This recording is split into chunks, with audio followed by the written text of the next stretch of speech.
Pasca sarjana tidak dapat dipisahkan dari sejarah panjang IAIN Curup yang selalu berusaha mewujudkan komitmen dan mengembangkan kiprahnya dalam melahirkan sumber daya manusia berkualitas.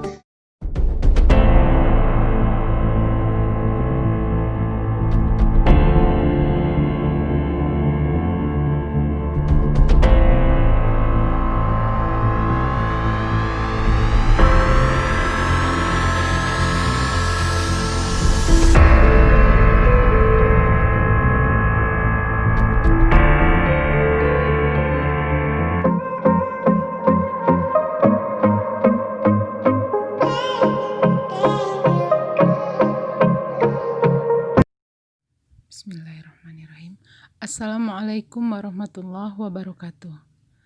Alhamdulillahirabbil alamin. Segala puji bagi Allah yang telah memberikan rahmat-Nya dan kesempatan kepada kita sehingga pada hari ini kita masih dapat mengikuti perkuliahan kita, yaitu pada mata kuliah filsafat umum. Salawat beriring salam tak lupa kita kirimkan kepada junjungan kita Nabi besar Muhammad sallallahu alaihi wasallam. Allahumma sholli ala sayyidina Muhammad wa ala ali Muhammad. Yang saya hormati Bapak Dr. Fahrudin SAG MPDI, Bapak Dr. Kusen MPD, beserta rekan-rekan seperjuangan yang insya Allah selalu diberikan kemudahan dan keberkahan dari Allah Subhanahu wa Ta'ala. Baiklah, pada video kali ini kami dari kelompok 5 yang beranggotakan Pera Yusnita dan Nur Khotimah akan mencoba memaparkan makalah yang telah kami buat, yaitu tentang ilmu sebagai aktivitas penelitian. Berbicara tentang filsafat, tidak terlepas dari berbicara tentang ilmu dan pengetahuan. Manusia selalu berusaha menemukan kebenaran. Beberapa cara ditempuh untuk memperoleh kebenaran, antara lain dengan menggunakan rasio, seperti para rasionalis metafisis dan melalui pengalaman atau empiris. Pengalaman-pengalaman yang diperoleh manusia membuahkan prinsip-prinsip yang lewat penalaran rasional. Kejadian-kejadian yang berlaku di alam itu dapat dimengerti. Ilmu pengetahuan harus dibedakan dari fenomena alam. Fenomena alam adalah fakta, kenyataan yang tunduk pada hukum-hukum yang menyebabkan fenomena itu muncul. Ilmu pengetahuan adalah formulasi hasil aproksimasi atas fenomena alam atau simplikasi atas fenomena tersebut. Ada dua macam sumber ilmu pengetahuan, yaitu dari agama yang bersumber dari Allah Subhanahu wa Ta'ala dan dari manusia, yaitu para filosof yang menghasilkan filsafat. Yang pertama, ilmu yang bersumber pada agama atau Allah Subhanahu wa Ta'ala, yaitu diturunkan kepada manusia melalui para rasul-rasul Allah, berupa wahyu Allah yang diabadikan dalam kitab suci masing-masing. Di antaranya, kitab Zabur yang diturunkan kepada Nabi Daud alaihissalam, Taurat, kitab Nabi yang diturunkan pada Nabi Musa sallallahu alaihi wasallam, Injil, kitab Nabi Isa, dan Al-Quranul Karim yang diturunkan kepada Nabi besar Muhammad sallallahu alaihi wasallam. Ilmu pengetahuan yang bersumber dari filsafat, yaitu semua ilmu pengetahuan yang kita kenal sekarang ini bersumber dari filosofia, yang dianggap sebagai induk dari segala ilmu pengetahuan. Filsafat mencakup pula segala pemikiran mengenai masyarakat. Lalu seiring perkembangan zaman dan tumbuhnya peradaban manusia, berbagai ilmu pengetahuan yang semula bergabung dalam filsafat berkembang dengan tujuan masing-masing melalui penelitian para filosof. Adapun pengertian ilmu, kata ilmu dalam bahasa Arab yaitu ilm yang berarti memahami, mengerti, atau mengetahui. Ilmu adalah seluruh usaha sadar untuk menyelidiki, menemukan dan meningkatkan pemahaman manusia dari berbagai segi kenyataan dalam alam manusia. Ilmu merupakan aktivitas manusia, yaitu kegiatan melakukan sesuatu yang dilaksanakan orang, atau lebih tepat suatu rangkaian aktivitas yang membentuk suatu proses. Ilmu bukan sekedar pengetahuan, tetapi merangkum sekumpulan pengetahuan berdasarkan teori-teori yang disepakati dan dapat secara sistematis diuji dengan seperangkat metode yang diakui dalam bidang ilmu tertentu. Ilmu memberikan kepastian dengan membatasi lingkup pandangannya, dan kepastian ilmu-ilmu diperoleh dari keterbatasannya. Sedangkan ilmu pengetahuan itu ialah hasil usaha pemahaman manusia yang disusun dalam satu sistema mengenai kenyataan, struktur, pembagian, bagian-bagian dan hukum-hukum tentang hal ihwal yang diselidikinya. Misalnya tentang alam, manusia, dan juga agama. Sejauh yang dapat dijangkau daya pemikiran manusia yang dibantu pengindraannya, yang kebenarannya diuji secara empiris, riset, dan eksperimental. Corak teologis dalam ilmu mengarah pada tujuan tertentu karena para ilmuwan dalam melakukan aktivitas ilmiah mempunyai tujuan-tujuan yang ingin dicapai. Ilmu melayani suatu tujuan tertentu yang diinginkan oleh setiap ilmuwan. Dengan demikian, ilmu adalah aktivitas manusiawi yang bertujuan dan tujuan tersebut sesuai dengan masing-masing praktisi disiplin ilmu.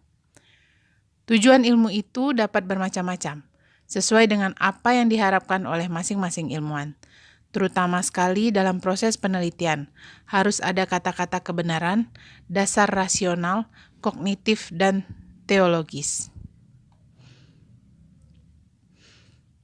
Dari berbagai ilmu pengetahuan yang berinduk dari filsafat tersebut, termasuk pada garis besarnya dapat dikelompokkan menjadi 3 kelompok besar, yaitu ilmu-ilmu alamiah atau natural science yang meliputi fisika, kimia, astronomi, biologi, botani, dan sebagainya.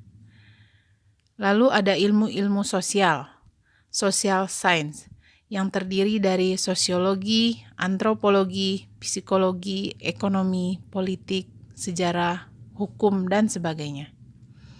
Yang ketiga yaitu ilmu-ilmu budaya atau humanities, yang terdiri dari cinta kasih, agama, ilmu, budaya, kesenian bahasa, kesusastraan, dan sebagainya. Peran ilmu sebagai aktivitas penelitian. Ilmu mempunyai peran yang cukup besar dalam sebuah penelitian yang dilakukan oleh seseorang dalam eksperimennya. Melalui ilmu, seseorang dapat menyalurkan beberapa gagasan yang dapat digabungkan dengan kehidupan sekitarnya. Ilmu bersifat luas. Ilmu memiliki cakupan bidang yang sangat sistematis. Berpangkal pada hasrat kognitif dan kehidupan intelektualnya, manusia melakukan rangkaian pemikiran dan kegiatan rasional yang selanjutnya melahirkan ilmu. Menurut Bernard Barber, pemikiran rasional atau rasionalitas manusia merupakan sumber utama dari ilmu. Dikatakannya bahwa benih ilmu dalam masyarakat manusia terletak di dalam usaha manusia yang tak henti-hentinya dan asli pembawaannya untuk memahami dan menguasai dunia tempat ia hidup dengan menggunakan pemikiran dan aktivitas rasional. Ciri penentu yang kedua dari kegiatan yang merupakan ilmu ialah sifat kognitif bertalian dengan hal mengetahui dan pengetahuan. Agar supaya pemikiran dan penalaran kita dapat berdaya guna dengan membuahkan kesimpulan-kesimpulan yang benar, valid, dan sahih, ada 3 syarat pokok yang harus dipenuhi. Yang pertama, pemikiran haruslah berpangkal pada kenyataan atau kebenaran. Alasan-alasan yang dikemukakan haruslah tepat dan kuat. Yang ketiga, jalan pikiran haruslah logis. Hubungan filsafat ilmu dan penelitian, komponen dasar erat kaitannya dengan penelitian yaitu ontologi, epistemologi, dan aksiologi, dikaitkan dengan logika yang digunakan untuk pembuktian, baik mengenai kenyataan, kebenaran, dan tingkat kepastian. Yang pertama, ontologi. Sebagai komponen dasar filsafat, ontologi memiliki objek telaah yaitu yang ada, studi tentang yang ada pada dataran studi filsafat pada umumnya, dilakukan oleh filsafat metafisika. Istilah ontologi ketika kita membahas yang ada dalam konteks filsafat ilmu. Ontologi membahas tentang yang ada yang tidak terikat oleh satu perwujudan tertentu. Antologi membahas yang ada yang universal,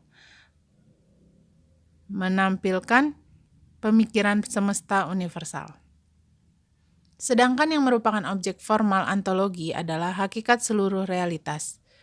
Bagi pendekatan kuantitatif, realita tampilan dalam kuantitas atau jumlah. Telaahnya akan menjadi telaah monisme, paralelisme, atau pluralisme. Sebagai pendekatan kualitatif, realitas akan tampil menjadi aliran-aliran materialisme, idealisme, naturalisme, atau hilomorfisme. Dalam hal ini ada 3 tingkatan abstraksi dalam antologi, yaitu abstraksi fisik, abstraksi bentuk, dan abstraksi metafisika. Yang kedua yaitu epistemologi.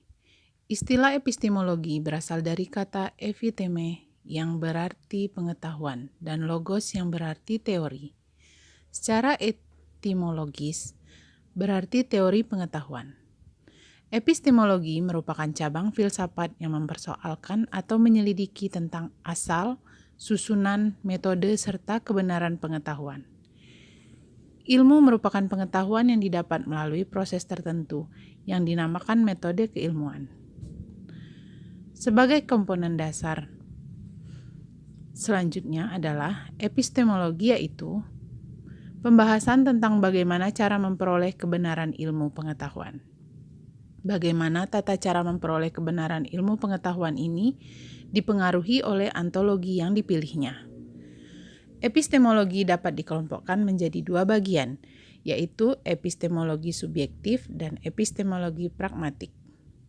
Dalam perjalanan keilmuan yang terjadi pada masa dahulu, membuktikan bahwa ilmuwan terdahulu menampilkan tesis dan teori yang secara berkelanjutan disanggah atau dimodifikasi atau diperkaya oleh ilmuwan berikutnya. Kebenaran-kebenaran yang ditampilkan berupa tesis atau teori yang bersifat kondisional. Sejauh medianya demikian, sampelnya itu, desainnya demikian, dan seterusnya. Dengan demikian, kebenaran yang diperoleh dengan cara kerja demikian adalah kebenaran epistemologik. Yang ketiga yaitu aksiologi. Komponen dasar selanjutnya dalam filsafat adalah aksiologi, yaitu pembahasan tentang bentuk ilmu yang dihasilkan dari penelitian. Ini pun dipengaruhi oleh antologi yang digunakan. Antologi yang memahami sesuatu itu tunggal, penelitiannya jenis kuantitatif. Maka ilmu yang dibentuknya disebut nomotetik dan bebas nilai. Menurut Seller, ada 4 jenis values dalam aksiologi. Pertama, value sensual dalam tampilan seperti menyenangkan dan tak menyenangkan. Kedua, nilai hidup seperti edel atau agung, atau gemein atau bersahaja. Ketiga, nilai kejiwaan seperti nilai estetis, nilai benar salah, dan nilai intrinsik ilmu. Keempat, nilai religius seperti yang suci, yang sakral. Dari telaah yang dilakukan oleh Seller tentang etik kontras dengan Kant. Kant berbicara solen atau kemistisan, sedangkan Seller memandang bahwa kemistisan itu sesuatu yang dibuat-buat. Adapun kesimpulan pada makalah kali ini, metode ilmiah merupakan suatu cara sistematis yang digunakan oleh para ilmuwan untuk memecahkan masalah yang dihadapi. Metode ini merupakan langkah-langkah yang sistematis, teratur, dan terkontrol. Supaya suatu metode yang digunakan dalam penelitian disebut metode ilmiah, sesuai dengan tujuan dan fungsinya. Penelitian yang dilakukan dengan metode ilmiah disebut penelitian ilmiah. Suatu penelitian harus memenuhi beberapa karakteristik untuk dapat dikatakan sebagai penelitian ilmiah. Sedangkan kebenaran ilmiah adalah kebenaran yang bersifat mutlak, dengan pembuktian dan dengan melalui beberapa tahapan atau proses menuju pencapaian kebenaran tersebut. Semua teori kebenaran itu ada dan dipraktekkan manusia di dalam kehidupan nyata, yang mana masing-masing mempunyai nilai di dalam kehidupan manusia. Uraian dan ulasan mengenai berbagai teori kebenaran di atas telah menunjukkan kelebihan dan kekurangan dari berbagai teori kebenaran. Demikianlah makalah yang telah kami buat, daftar pustakanya telah kami lampirkan di dalam PPT-nya. Mudah-mudahan dapat memberikan wacana bagi kita dalam berdiskusi pada mata kuliah kali ini. Lebih dan kurang kami mohon maaf. Wabillahi taufik wal hidayah. Wassalamualaikum warahmatullahi wabarakatuh.